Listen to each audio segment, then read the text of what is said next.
इतना quantum physics और dark matter. सोचिए, ये शायद विज्ञान के 3 सबसे गहरे, सबसे उलझे हुए रहस्य हैं। लेकिन क्या हो अगर इन तीनों को जोड़ने वाली कोई कड़ी हो?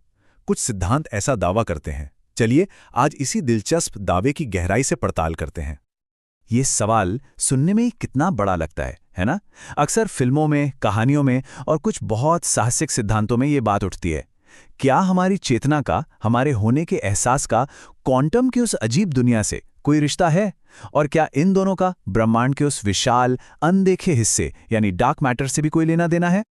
तो चलिए इन दावों की तह तक चलते हैं, एक एक करके सबूतों को देखते हैं और ये समझने की कोशिश करते हैं कि इसमें विज्ञान कितना है और सिर्फ अटकलें या कल्पना कितनी। ठीक है, तो शुरू करते हैं। इससे पहले कि हम इन बड़े बड़े कनेक्शंस की बात करें, ये बहुत जरूरी है कि हम पहले हर एक पहेली को अलग अलग समझें। आखिर विज्ञान इन तीनों रहस्यों के बारे में आज क्या जानता है?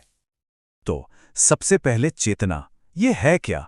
न्यूरोसाइंस की नज़र से देखें तो ये हमारे दिमाग के अंदर होने वाली फिजिकल प्रक्रियाओं से पैदा होने वाली एक जागरूकता है। ग्लोबल वर्कस्पेस थियरी जैसी लीडिंग थियरीज बताती हैं कि जब कोई जानकारी दिमाग के एक बड़े हिस्से में एक साथ ब्रॉडकास्ट होती है, तब हमें चेतना का अनुभव होता है। मतलब इसे एक बायोलॉजिकल प्रोसेस माना जाता है। अब आते हैं क्वांटम मैकेनिक्स पर। यह एक ऐसी दुनिया है जहां हमारे रोजमर्रा के नियम काम ही नहीं करते। ये एटम से भी छोटे पार्टिकल्स का विज्ञान है। यहां कोई कण एक ही समय पर कई जगहों पर मौजूद हो सकता है, जिसे सुपरपोजिशन कहते हैं। ये तब तक होता है जब तक उसे मापा ना जाए। और यहीं पर एक बहुत बड़ी गलतफहमी पैदा होती है। पर मजे की बात यह है कि क्वांटम मैकेनिक्स बनाने वालों में से एक वर्नर हाइजेनबर्ग ने खुद इस बात को साफ किया था। तो सबसे जरूरी बात, ऑब्जर्वर इफेक्ट का ये मतलब बिल्कुल नहीं है कि किसी इंसान का देखना जरूरी है। नहीं, इसका सीधा सा मतलब है कि कोई भी फिजिकल इंटरैक्शन, चाहे वो किसी मशीन से हो या किसी दूसरे पार्टिकल से टकराना हो, क्वांटम सिस्टम को बदल देता है। चेतना का इसमें कोई रोल नहीं है। और हमारी तीसरी पहेली है डार्क मैटर, एक ऐसा रहस्यमयी अनदेखा पदार्थ जो पूरे ब्रह्मांड में फैला हुआ है। हम इसे देख नहीं सकते, छू नहीं सकते। हमें इसके होने का पता सिर्फ इसकी ग्रेविटी से चलता है। जैसे गैलेक्सीज जिस तेज रफ्तार से घूम रही हैं, वो बिना इस एक्स्ट्रा वजन के कब के बिखर गई होती। और ये कितना है अंदाजा लगाइए। ये कोई छोटी मोटी चीज नहीं है। ब्रह्मांड में मौजूद कुल मैटर का 85%, 85%, ये एक जबरदस्त आंकड़ा है। इसका मतलब है कि ब्रह्मांड का जो ज्यादातर हिस्सा है, उसके बारे में हम कुछ जानते ही नहीं। ये चार्ट देखिए, ये छोटा सा हिस्सा, बस इतना ही वो सब कुछ है जिसे हम जानते हैं, छू सकते हैं। इंसान, तारे, ग्रह। और बाकी ये पूरा का पूरा हिस्सा एक बहुत बड़ा सवालिया निशान है।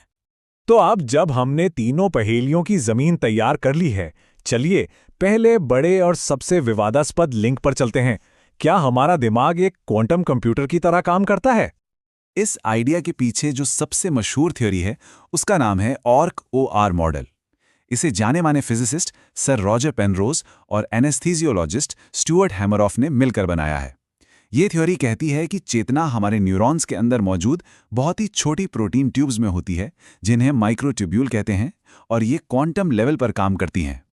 ये मॉडल दावा करता है कि इन माइक्रोट्यूब्यूल्स के अंदर क्वांटम अवस्थाएं बनती हैं, फिर ये एक साथ मिलकर ऑर्केस्ट्रा की तरह काम करती हैं, और जब ये एक खास ग्रेविटी रिलेटेड लेवल पर पहुंचती हैं तो ये कोलैप्स हो जाती हैं।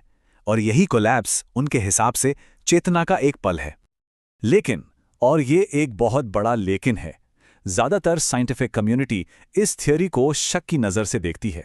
सबसे बड़ी चुनौती है हमारे दिमाग का माहौल। दिमाग क्वांटम स्टेट्स के लिए बहुत गर्म, गीला और शोरगुल वाला माना जाता है। आलोचकों का कहना है कि ऐसी नाजुक अवस्थाएं बनने से पहले ही खत्म हो जाएंगी, और अब तक इसका कोई ठोस सबूत भी नहीं मिला है। फिलोसोफर पैट्रिशिया चर्चलैंड ने इसकी बड़ी अच्छी आलोचना की है। उन्होंने कहा कि ये तो ऐसा है जैसे हम एक रहस्य को समझाने के लिए दूसरे बड़े रहस्य का सहारा ले रहे हैं।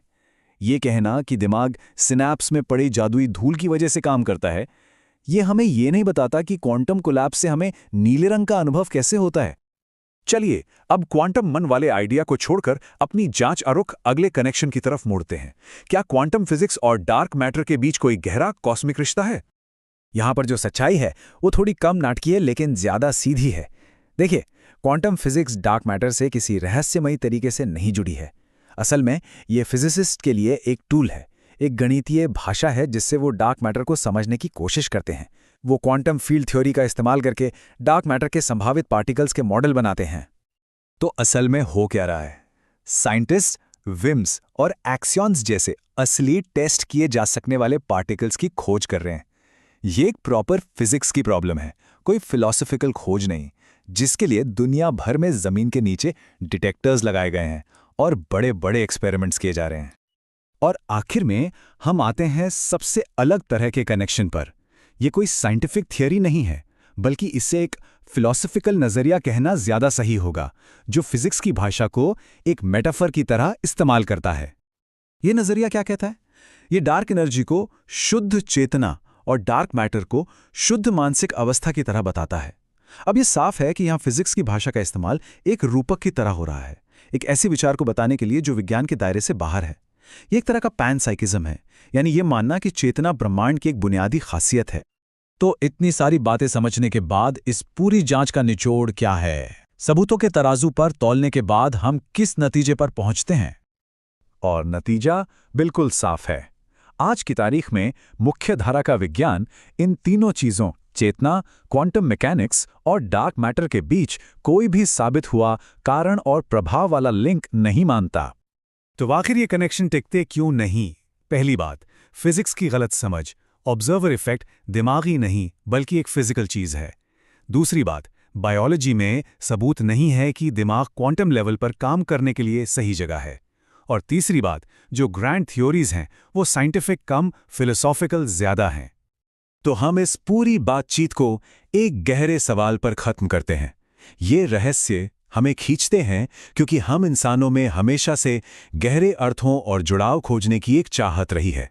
तो सवाल ये उठता है कि हम अपनी इस इच्छा को विज्ञान की कसौटी और ईमानदारी के साथ कैसे बैलेंस कर सकते हैं?